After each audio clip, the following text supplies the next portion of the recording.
Welcome to ஷானுராம்ஸ் kitchen. இன்றைக்கி வந்து நல்ல சீசனுக்கு தேவையான ஒரு செலவு ரசம் எப்படி பண்ணுறதுங்கிறத பார்க்கலாமா? ஒரு 10லேருந்து 12 சின்ன வெங்காயம் எடுத்து வச்சுட்டுருக்கேன். ஒரு 4-5 பல் பூண்டு இந்த மாதிரி பொடியாக கட் பண்ணி எடுத்து வச்சுட்டுருக்கேன். இது கூடவே வந்து 1 டீஸ்பூன் அளவுக்கு தனியா, மிளகு, ஜீரகம் இது எல்லாமே ஒரு டீஸ்பூன் எடுத்துட்டுருக்கேன். ஒரு மிளகா வத்தல், ஒரு சின்ன நெல்லிக்காய் அளவுக்கு புளி, 2 மீடியம் சைஸ் தக்காளி, இது கூடவே வந்து இந்த ரசத்துக்கு தேவையான அளவுக்கு உப்பு, மஞ்சள் பொடி, சுக்கு பொடி எடுத்து வச்சுட்டுருக்கேன். இஞ்சி வந்து உங்கள்கிட்ட ஃப்ரெஷ்ஷாக இருந்ததுன்னா நீங்கள் அதையும் கூட யூஸ் பண்ணிக்கலாம். ஸோ இப்போ இதெல்லாம் தான் நம்மளுக்கு தேவையான ஐட்டம்ஸ் இந்த செலவு ரசம் பண்ணுறதுக்கு. இப்போ எப்படி பண்ணுறதுங்கிறத பார்க்கலாமா? இலுப்பச்சட்டியில் வந்து ஒரு 2 ஸ்பூன் கிட்டக்க நல்லெண்ணெய் விட்டுருக்கேன். இதுக்கு நல்லெண்ணெய் விட்டுக்கோங்க, அதுதான் நல்லா இருக்கும். இதில் வந்து நம்ம எடுத்து வச்சுருக்கிற சின்ன வெங்காயம், பூண்டு இது ரெண்டுத்தையும் போட்டுக்கலாம். முதல்ல இதை நல்லா லேசாக வதக்கி கொடுத்துட்டுலாம். நல்லா கலர் மாறுற வரைக்கும் வதக்கிக்கோங்க. வெங்காயம் வந்து நல்லா கலர் சேஞ்ச் ஆக ஆரம்பிச்சிடுது.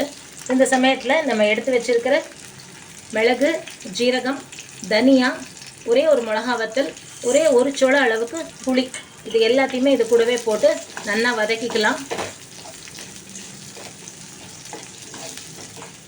இதை நல்லா ஒரு 2 மினிட்ஸ் கிட்டக்க நல்லா பச்சை வாசனை போக வதக்கிக்கோங்க. இப்போ இந்த ஸ்டேஜில் நம்ம பொடியாக நறுக்கி எடுத்து வச்சுருக்கிற 2 தக்காளி இதையும் இதிலேயே போட்டு நல்லா வதக்கிக்கலாம்.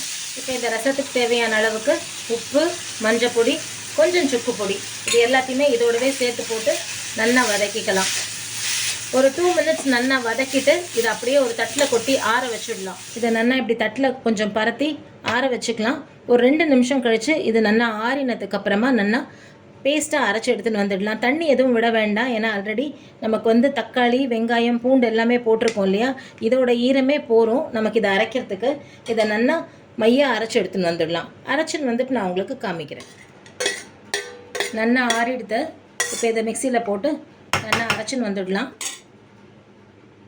இந்த அளவுக்கு நல்லா விழுதாக அரைச்சி எடுத்துன்னு வந்தாச்சு. இலுப்பச்சட்டியில் வந்து ஒரு 2 ஸ்பூன் கிட்டக்க நல்லெண்ணெய் விட்டுக்கலாம். இது கூடவே 1 ஸ்பூன் அளவுக்கு நெய் விட்டுக்கலாம்.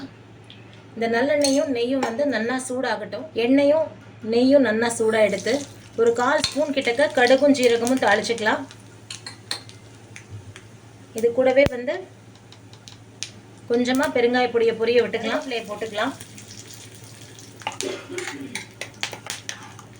இப்போ நம்ம அரைச்சி வச்சுருக்கோம் இல்லையா, இந்த விழுது அப்படியே அதில் விட்டுன்னு விடலாம். இதை நல்லா இப்படி கலந்து விட்டுக்கோங்க.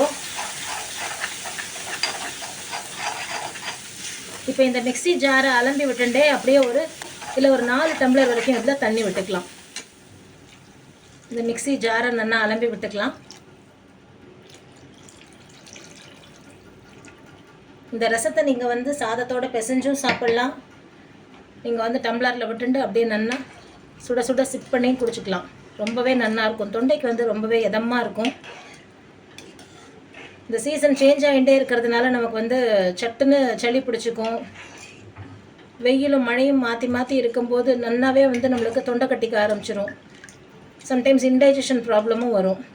ஸோ அந்த மாதிரி சமயத்தில் இந்த ரசம் வந்து ரொம்பவே நல்லாயிருக்கும் குடிக்கிறதுக்கு, பிசைஞ்சு சாப்பிட்றதுக்குமே ரொம்ப நல்லாயிருக்கும். இந்த ரசத்தில் வந்து இந்த டேஸ்ட் எல்லாத்தையும் பேலன்ஸ் பண்ணுறதுக்காக ஒரு 1/4 ஸ்பூன் கிட்டக்க சர்க்கரை போட்டிருக்கிற உப்பு, காரம், இந்த புளி, தக்காளி இது எல்லாத்தோட டேஸ்ட்டையும் வந்து அந்த ஒரு 1/4 ஸ்பூன் சர்க்கரை வந்து நல்ல பேலன்ஸ்டாக கொடுக்கும்.